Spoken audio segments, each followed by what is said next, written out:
Assalamualaikum warahmatullahi taala wabarakatuh dan salam sejahtera. Hari ini kita akan sambung kuliah kita dengan tajuk Penentuan Keseimbangan Pendapatan Negara menggunakan pendekatan ADAS.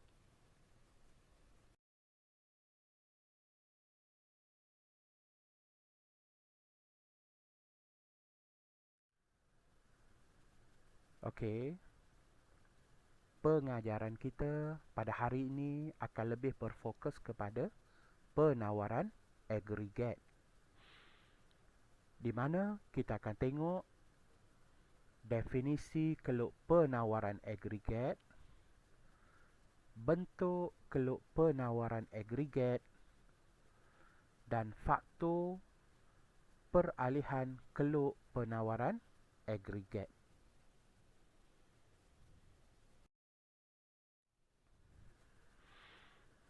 Objektif pembelajaran untuk hari ini ialah pada akhir pengajaran diharap pelajar dapat menjelaskan keluk penawaran agregat, dari segi definisi keluk penawaran agregat, bentuk keluk penawaran agregat dan faktor yang menyebabkan peralihan keluk penawaran agregat.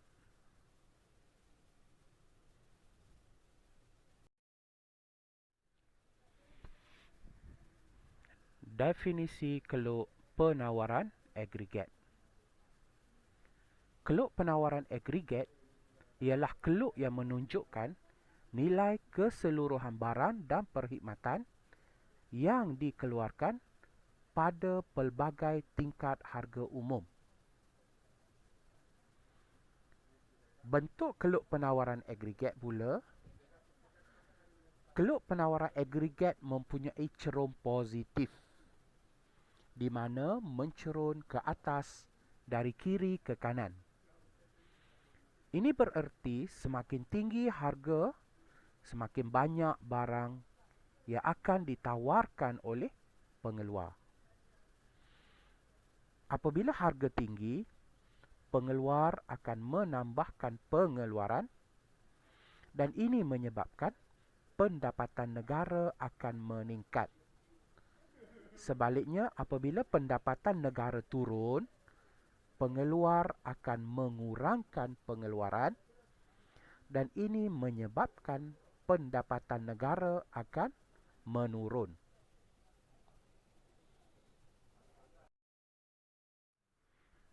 Okey, kita lukis keluk penawaran agregat.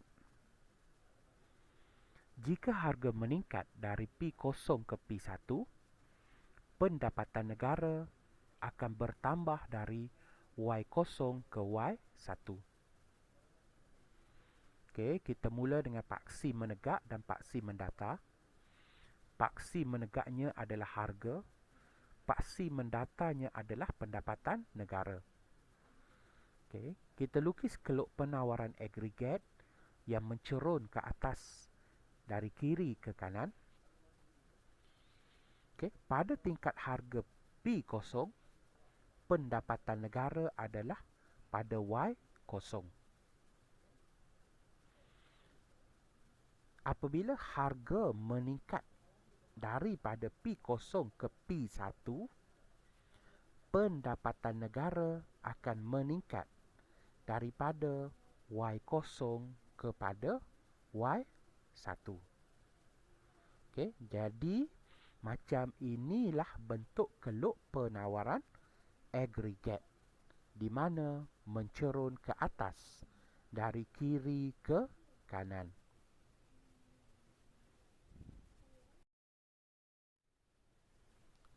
Seterusnya, kita akan tengok faktor-faktor yang menyebabkan peralihan keluk penawaran agregat. Faktor pertama ialah perubahan kos pengeluaran. Kenaikan harga input seperti kenaikan harga minyak dan kenaikan upah buruh akan menaikkan kos pengeluaran firma. Firma akan mengurangkan keluaran kerana margin keuntungan kian merosot. Penawaran agregat berkurangan seperti yang ditunjukkan oleh peralihan keluk penawaran agregat ke kiri. Manakala penurunan harga input seperti penurunan harga minyak dan penurunan kadar upah akan mengurangkan kos pengeluaran firma. Firma akan menambah keluaran kerana margin keuntungan meningkat. Maka, penawaran agregat bertambah seperti yang ditunjukkan oleh peralihan keluk penawaran agregat ke kanan.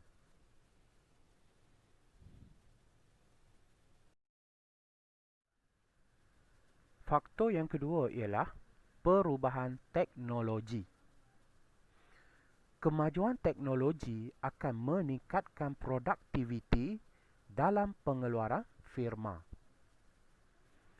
Kos per unit barang menurun apabila lebih banyak barang dan perkhidmatan dihasilkan dengan jumlah input yang sama.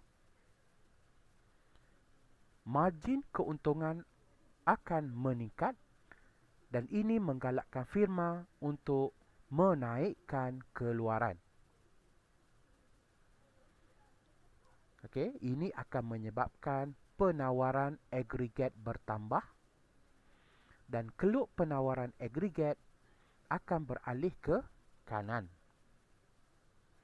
Manakala kemerosotan teknologi akan menjejaskan produktiviti pengeluaran.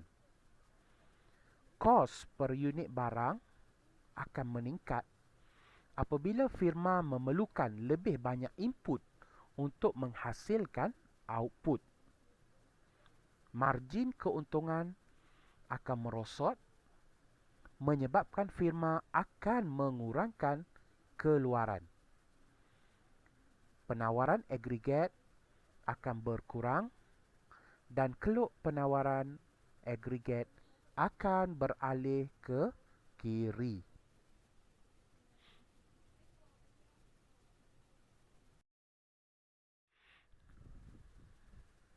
Faktor ketiga ialah perubahan produktiviti. Peningkatan produktiviti menyebabkan lebih banyak output dapat dihasilkan dengan sejumlah input. Ini akan mengurangkan kos pengeluaran dan menaikkan margin keuntungan firma. Keluk penawaran agregat akan beralih ke kanan apabila kos pengeluaran menurun. Manakala penurunan produktiviti akan menyebabkan lebih banyak input diperlukan untuk menghasilkan sejumlah output. Penurunan produktiviti akan menaikkan kos pengeluaran dan menurunkan margin keuntungan firma. Maka, keluk penawaran agregat beralih ke kiri apabila kos pengeluaran meningkat.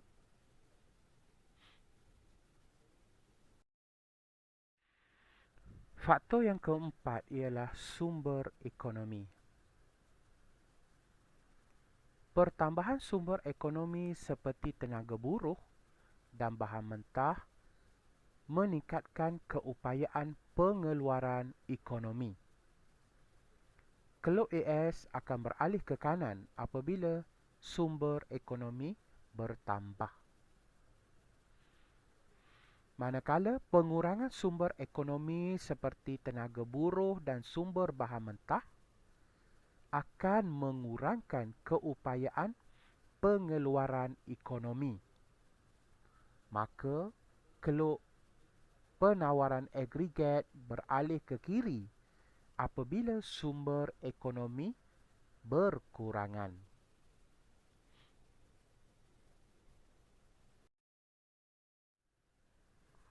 Faktor terakhir ialah dasar kerajaan. pengurangan kadar cukai syarikat dan pemberian subsidi dapat menggalakkan pelaburan dan menambah keluaran dalam ekonomi. Ini akan menyebabkan keluk penawaran agregat akan beralih ke kanan.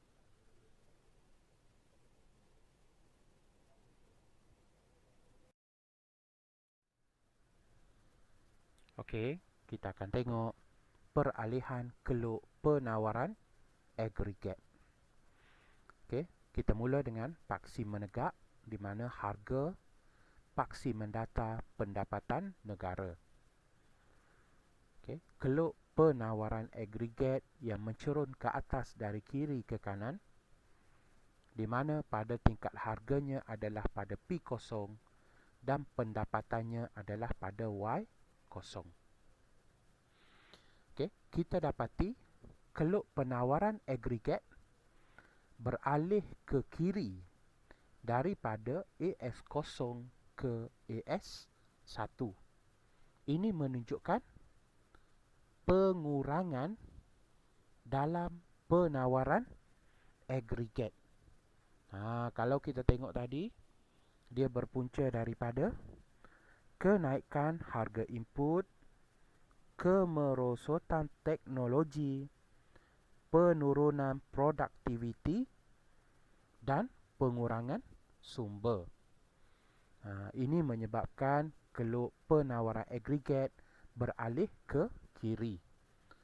Pengurangan dalam penawaran agregat ini akan menyebabkan pendapatan negara berkurangan daripada Y0 ke Y1.